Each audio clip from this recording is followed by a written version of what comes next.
Biden's remarks. I think it was less about what he didn't say than what he did say. What he didn't say was restraint.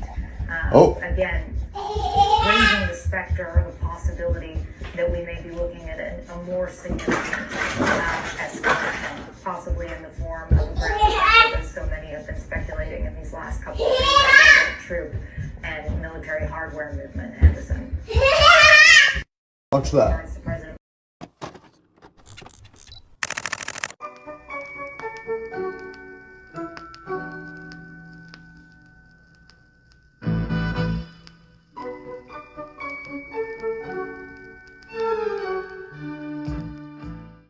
All right, Shalom, it's your brother Jonathan. First and foremost, I want to give all praises to the Most High, Yahweh, Bahashem, Yahweh Shai, Bahashem Rakah Kodash. I want to give double honors to the apostles and the elders of Great Millstone. I want to say Shalom to all the brothers and, of course, the few sisters who are pursuing this truth in sincerity. All right, may the blessing of election be upon your house. Now, chariot sightings have been at an all-time high. Chariots are what people call in the world the UFOs or the UAPs. The scriptures describe them in their purpose, what they're going to be doing on the day of the Lord, the duality of them, because they're also going to partake in the destruction of this kingdom and the deliverance of the elect of the nation of Israel at the same time. So ever since Russia entered into Ukraine, it's been a spike in so-called UFO sightings. Even on going up to now with the more recent events, what's been taking place in Western Asia, which the media disingenuously calls the Middle East. People seeing all these videos of missiles being shot off. And they say, man, it seems like something is changing the trajectory of a lot of these missiles. Well, of course.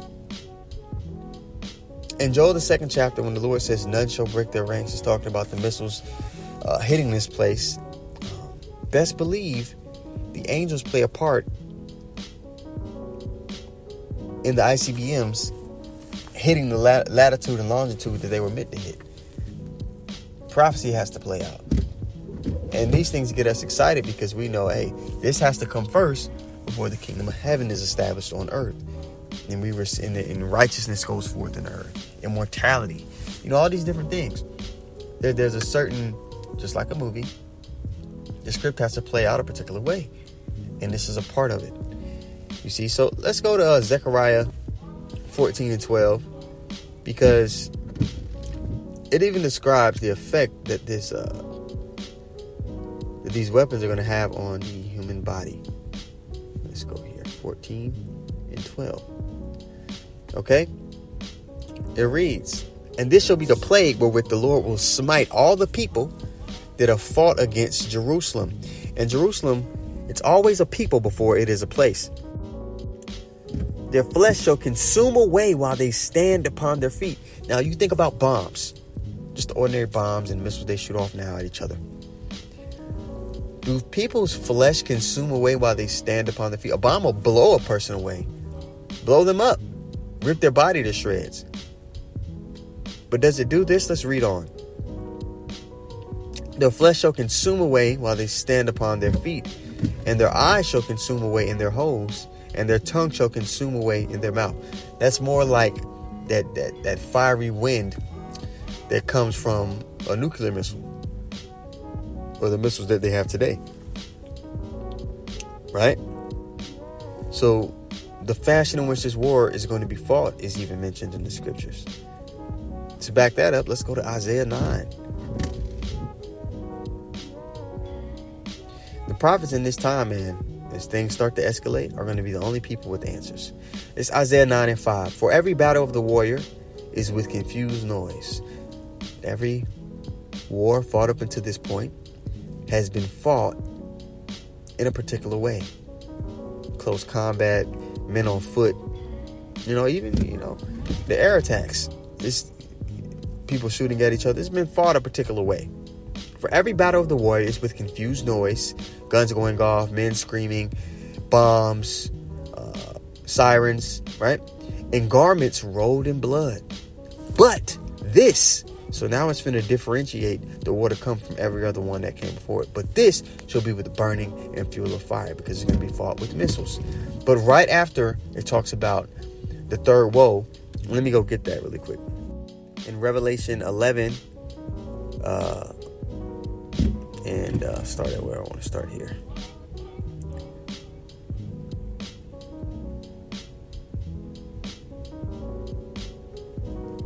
Let's start at 11. And after 3 days and a half, the spirit of life from God entered into them. So those dry bones will be woken up, and they stood upon their feet, and great fear fell upon them which saw them. So the elites, they're seeing this great awakening, which is why you have, I forget the lady's name, the ambassador from Israel, saying that the young black generation in America is the biggest threat to Israel. All right. Behind closed doors, these people, they're in great fear, because they know that they have to get the believers out of the way for their plan to be fulfilled, to succeed. Okay. Verse 12. And they heard a great voice from heaven saying unto them, Come up hither. And they ascended up into heaven in a cloud, and their enemies beheld them. So the chariots play a part in the deliverance, a big part in the deliverance of the elect. In the midst of all the fighting, in the midst of the missiles landing and hitting this place, simultaneously you're going to have the elect of Israel being taken up, so that the prophecy can be fulfilled of them looking down through the floor of the chariots, seeing the destruction of the land and the people that oppress them. Okay. And the people that are seeing that deliverance are written about in Wisdom of Solomon, the 5th chapter. They should be amazed at the strangeness of his salvation, so far beyond all that they have looked for. All these things have to play out.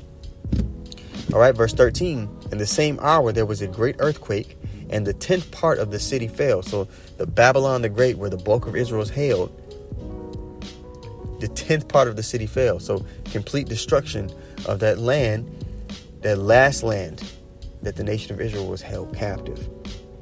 All right. When you look at the a FEMA map, or you look at the zip codes, it's broken up into 10 parts. So this is talking about complete destruction of Babylon the Great. The 10th part of the city fell. And in the earthquake were slain of men 7,000, not literally 7,000 men. It's going to be way more death than that, but 7 being a number of completion. And the remnant were affrighted and gave glory to the God of heaven. The second woe is past, the second great destruction woe, world war. The second woe is past, and behold, the third woe cometh quickly. Now let's go back to Isaiah 9, where we were. Bear with me. Isaiah 9:5, let's read that again. For every battle of the warrior is with confused noise and garments rolled in blood. But this shall be with burning and fuel of fire. All right, this war is going to be fought differently. We went over that. Verse 6. So right after it talks about the war, it talks about the kingdom of heaven being established. So again, these things have to happen for us to get to the point that we need to get to, for there to be peace in the earth, for righteousness to be forwarded in the earth. Verse 6. For unto us a child is born, Yahushua, unto us a son is given, and the government shall be upon his shoulder, and his name shall be called Wonderful. There's only one person that gets called Wonderful in the scriptures. Wonderful Counselor, the Mighty God, the Everlasting Father, the Prince of Peace. Okay? So yeah, these things have to play out. And the chariots play a big part in that. That is a part of these carnal people, the unbelievers, them physically getting to see something that's going to make them believe. We didn't need to see the chariots for us to believe. All right? But there are going to be things that are happening in our time that are going to be undeniable by even the biggest scoffer. Okay? So this is a part of it. I didn't really go into the chariots in this video, but if you go to Ezekiel 1, let's just go there really quick. Try to just kind of read through it really quick, man, because I do have to go to work here. Clock in at the plantation.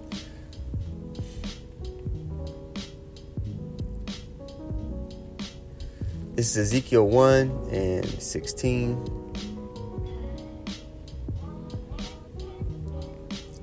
It reads, actually, let me start up. Well, if you start at verse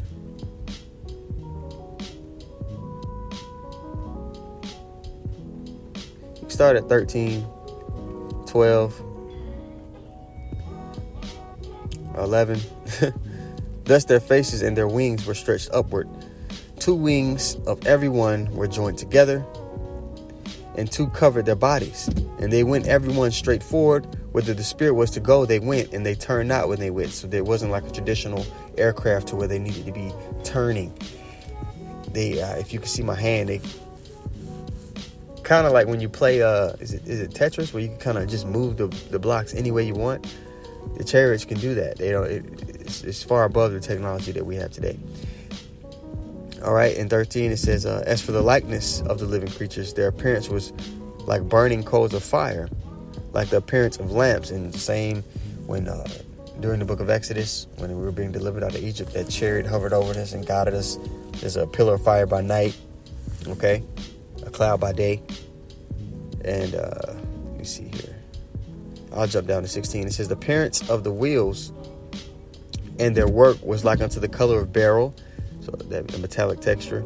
And they 4 had one likeness, and their appearance and their work was as it were a wheel within the middle of a wheel. So like how they depict those flying saucers, but it's going to be, much greater than the images we've seen. So yeah, the chariots are written about in the scriptures, and maybe I'll do another lesson and go into more detail about the chariots, but I do have to clock in. So Abba Rasazah, the lesson was edifying. I want to give all praises once more to Yahweh, Bahashem, Yahweh Shai, Bahashem, Rakah Kodash. I want to give double honors to the apostles and the elders of Great Millstone. I want to say shalom to all the brothers, and of course the few sisters who are pursuing this truth in sincerity. All right, may the blessing of election be upon your house. Shalom.